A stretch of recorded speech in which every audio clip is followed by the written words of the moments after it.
Hey Cougar fans, Carter Gledhill here with Coaches Weekly, and this week to kick off basketball week, I'm here with men's basketball coach Steve Kohler. How we doing, Coach? Doing well. Now, exciting week, game week. You have a game Friday at Colorado College. Yep. What are some of the emotions going through practice and on the team right now as you get ready to start the season? Sure.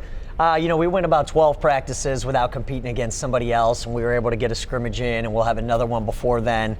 But you just start to feel that extra juice. It's what you're preparing for, from the end of last year leading into it. And guys are just excited. They're excited about everybody we have in this program and what we're building. So it's time to go compete against somebody else and see where we're at.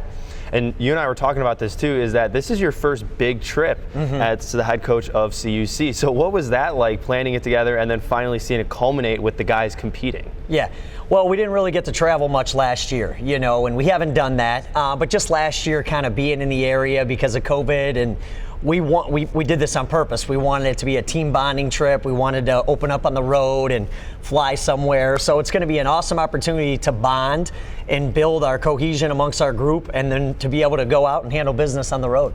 You mentioned last year staying local, and that was large part due to COVID. Yep.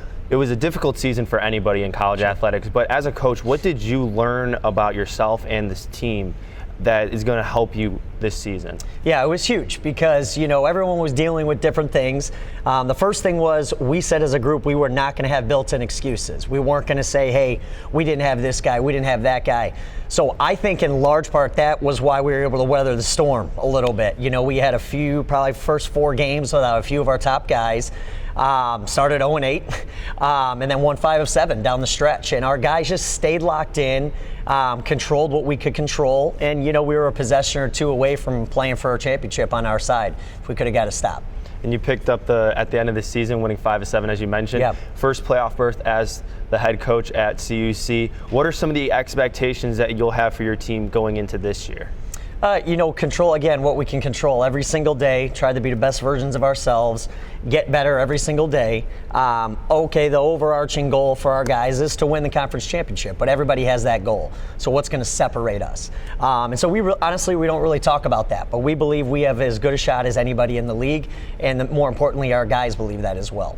Looking at the roster, you have a ton of senior leadership. Yeah. And 2 guys that we talked about that didn't play last year, but they're going to be coming back this year, Landon Gladney and Jalen Meeks. Yeah. What do those guys mean to this program?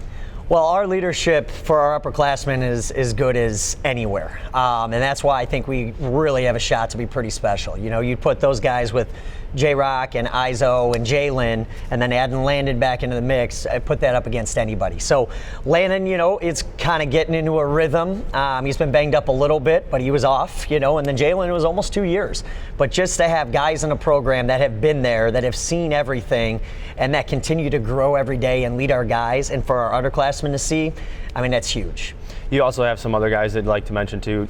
Isaac Riddell, Yep. NAC South Defensive Player of the Year, and a conference honorable mention. Brent Hatton, honorable conference mention. And then Jordan Matthews, first team all NAC last year.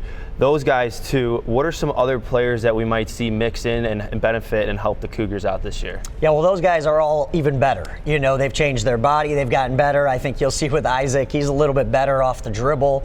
And he just brings everything to the table. He was the Defensive Player of the Year. And then obviously Jordan, being a leader and continuing to get better and better. He's one of the better guards in the league. But then, we had a lot of freshmen. We had a couple guys that started, and Justin and E-Man, and they're better, bigger, stronger, more athletic. And then we have a couple freshmen that we brought in. Liam being a 7-footer, there's not too many guys in the league like that.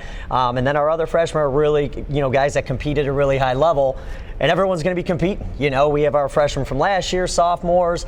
We're building where there's competition across the board. And there's going to be some tough decisions to make, and that's a position you want to be in as a coach. Last question for you, Coach. What's the identity of this Cougars team? I think it's a selfless group that loves to compete for the guy next to them.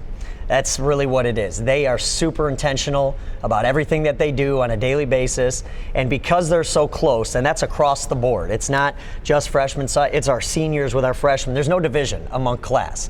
And because they're so close, they're able to push each other at a really high level. Well, it sounds like you're excited to open up the season this Friday. Sure. Cougars travel to Colorado, take on Colorado College. You're going to have more coverage on CUCougars.com. This has been Coaches Weekly. I'm Carter Gledhill. We'll see you next week.